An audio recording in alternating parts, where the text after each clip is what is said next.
చింతపండు నవీన్ పటేల్ అనే ఒక బ్రోకరు ఒక బీసీ బిడ్డ తెలంగాణలో రాజ్యాధికారం రావాలి, బీసీ ముఖ్యమంత్రి కావాలని ఒక ప్రయత్నం చేస్తూ ఆయన వంతుగా ఆయన ఏదో పాదయాత్ర చేస్తుండు. నీకేం నొప్పి లేసారా మల్లేశా? నీకేం నొప్పి లేసారా? నువ్వు బీసీ పుట్టుక పుట్టినావు. ఒక బీసీ బిడ్డ పాదయాత్ర చేసినప్పుడు ఏం చేయాలి? అయితే సపోర్ట్ చేయాలి, లేకపోతే రణరా కొడుకైతే మూసుకొని పండుకోవాలి. కానీ బీసీ బిడ్డ పాదయాత్ర చేస్తుంటా ఉంటే వెనకంగా ఫోన్ కొట్టి బెదిరింపులకు పాల్పడి వారంకంగా తిరగొద్దు, వారంక అదే రండరా కొడుక ఎడవకాలు చెప్పించిదంతా నేను లుచ్చనా కొడుక.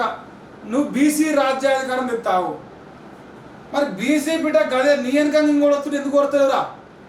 నీతో పాటు ఇంకో బిడ్డ కూడా బీసీలకు రాజ్యాధికారం కాబట్టి పాదయాత్ర చేస్తున్నారు. రండరా కొడుక తప్ప ఒప్ప? ఇది ఒప్పే కదా.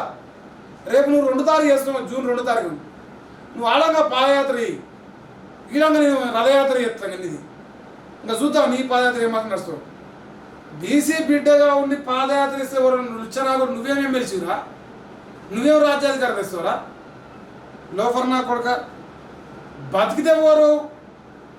నాలాంటి బీసీ బిడ్డ యూట్యూబ్ ఛానల్ పెట్టుకొని బతికి తెల్లాడితే మాట్లాడితే నువ్వు నా పైన హ్యాకింగ్లు చేసుకుంటా ఈ 2 పనులు చేసే బతుకు నీది.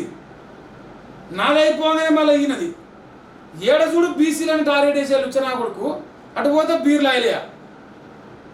ఏడ చూడు బీసీ బీసీ బీసీ అంటే ఈ 2 నా కొడుకు బీసీలని టార్గెట్ చేసి బతికే బతుకు ఇంది. మల్లేశా మన చరిత్ర, మన ఎంత పత్తితో చరిత్ర ఉన్నాయి తమ్మి.